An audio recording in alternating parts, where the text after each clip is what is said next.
Good morning, children. Let us do a small recap of the previous topic. In the previous video, you would have learnt who is a consumer, meaning of consumer, consumer exploitation, consumerism and need for consumerism, significance of consumerism, origin, evolution and growth of consumerism.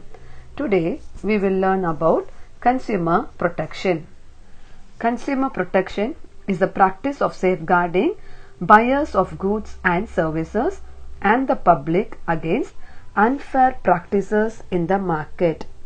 However, in the growing competition, manufacturers and service providers may be tempted to engage in unscrupulous, exploitative and unfair trade practices like adulteration, false and misleading advertisements, black marketing, hoarding, defective and unsafe products, etc. It is maybe in the attempt of to expand the market share in a competitive environment. We can see what will be the consequence. Customers usually buy unsafe products. Customers buy unsafe products that will affect their health.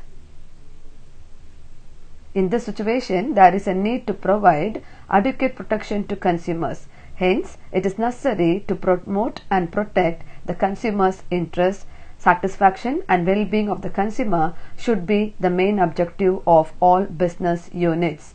In real practice, consumer is not protected or safeguarded, but consumer is cheated and looted.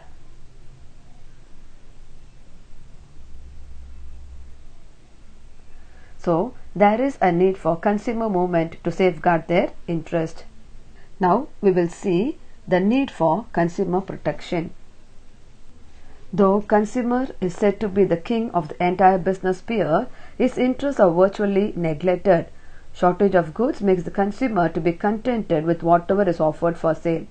You can see the quality is sacrificed, warranty of the performance has no meaning, health hazards are now considered. Profit maximization turns out to be the sole consideration of the business enterprise. In such a context, consumer protection remains of vital importance. You can say the social responsibility, misleading advertisements, consumer satisfaction, principle of social justice, principle of trusteeship, unfair trade practices, physical protection. We can say the need for all these things are very much important for a consumers. So we can see there are three parties involved in the sphere of business transaction. One is the government, the other one is the business and the consumers. We will see how each party is going to do their part in safeguarding the customer. The role of business, government and the consumer. We will see first one, the role of business in consumer protection. First one is avoidance of price hike. Business enterprise should desist from hiking the price in the context of acute shortage of goods and articles. Next one is avoidance of hoarding. What is hoarding? That is storing something secretly that can be used in the future. So business enterprise should allow the business to flow normally. They should not hold any product and they should not raise the price of the product. Next we can see what is product information. Business enterprises should disclose correct, complete and accurate information about the product size, quality, quantity, etc. Next one is truth in advertising. False advertisement will mislead the consumers. So advertisements should convey exact information. Next one is protection from hazard. As regards food items, business enterprises should withdraw spoiled and contaminated food because this will affect the health of the consumers. Next we will see the role of the government. Since most of the consumers, including academically educated, are illiterate about their rights and hence they are passive. So government should assure an active role in safeguarding the consumers.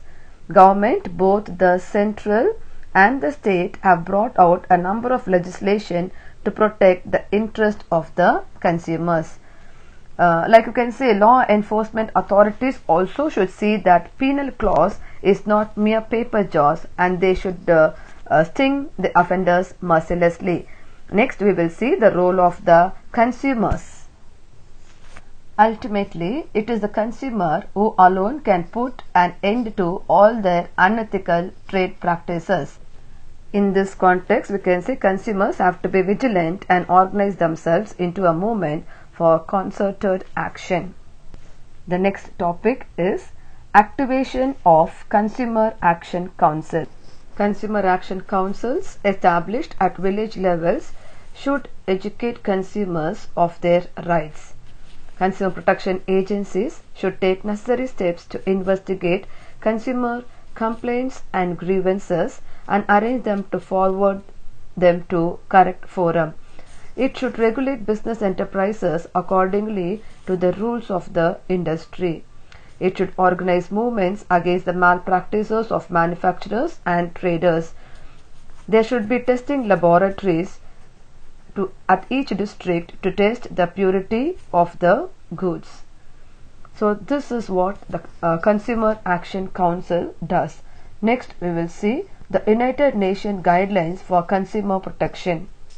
The General Assembly of the United Nations passed a resolution on April 9, 1985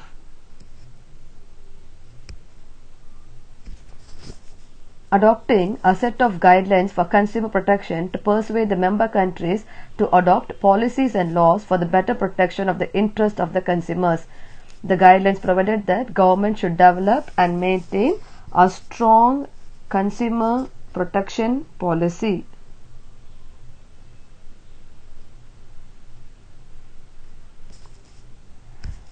Taking into guidelines the objectives. We will see the objectives.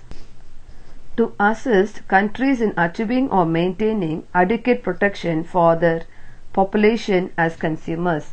To facilitate production and distribution patterns responsive to the needs of the desires of the consumers. To encourage high levels of ethical conduct and those engaged in the production and distribution of goods and services to consumers. To assist countries in curbing abusive products practices by all enterprises on the national and international levels which adversely affect consumers. To facilitate the development of independent consumer groups. To further international cooperation in the field of consumer protection. To encourage the development of market conditions which provide consumers with greater choice at lower price. To promote sustainable consumption. These are the objectives of the United Nations. The next topic is consumer legislation. The Indian Contract Act 1982 was passed to bind the people on the promises made in the contract.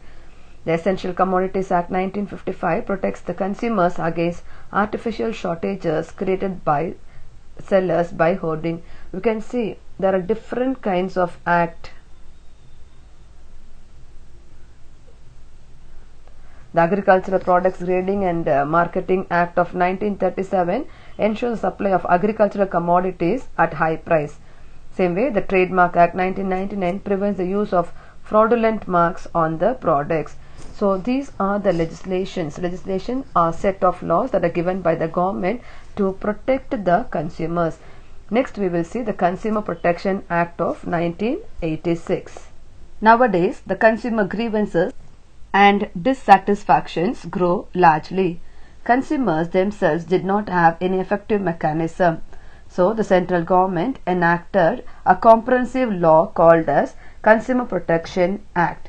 This came into force with effect from 15/4/1987. The Consumer Protection Act 1986 seeks to protect and promote the interest of the consumers. The object of the Act is to provide for better protection of the interest of the consumers. Better protection.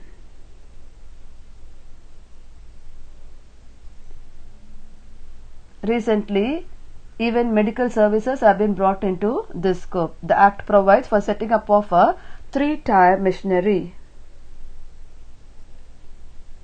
The district, the state, and the National Commission.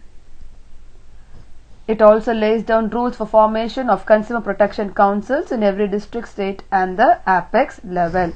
Next we will see the features, importance and the objectives of consumer protection. Features of consumer protection. Protecting consumers against products and services which are harmful to the health of the consumers. Ensuring consumers with supply of goods at fair quality. Safeguarding the consumers of the misleading and untrue messages that is communicated through advertisements. Ensuring the availability of the goods in correct quantity and the right size. Next we will see the importance of consumer protection.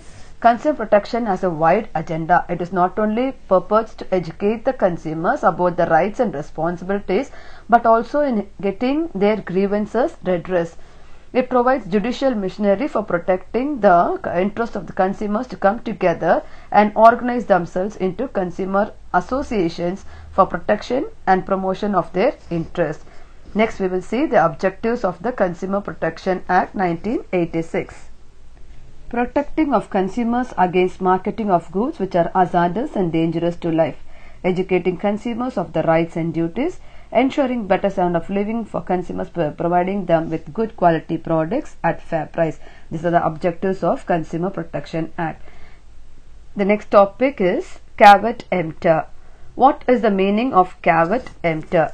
Caveat emptor means let the buyer beware. It is a Latin term. The Latin term says that let the buyer beware. In other words, the principle of caveat emptor serves a warning to the buyers that they have no recourse with the seller if the product does not meet their expectations. You can see here the Latin phrase is to be aware of. The expression basically meant that the person who purchased the product had no recourse if the product was injured by faulty merchandise. Next we will see what is caveat vendita. Caveat vendita, this is also a Latin term which says let the seller beware, in contrast to the caveat emptor. The principle of caveat vendita cautions that seller is responsible for any problem that the buyer might encounter with the service or product. The society demanded that the manufacturer should be held responsible for the injuries of their products caused to the consumers. So, caveat vendita is the seller beware. Let us do a small recap of what we have learned today. In today's lesson, we have learned what is consumer protection, need for consumer protection, role of business, government and the consumer in protection, activation of Consumer Council, United Nations guidelines, consumer legislation, caveat emptor and caveat vendita. Children, learn page number 146 and 147. This is the activation of Consumer Action Council and the United Nations guidelines. Do the test and the Kahoot that follows. Thank you children. Have a nice day.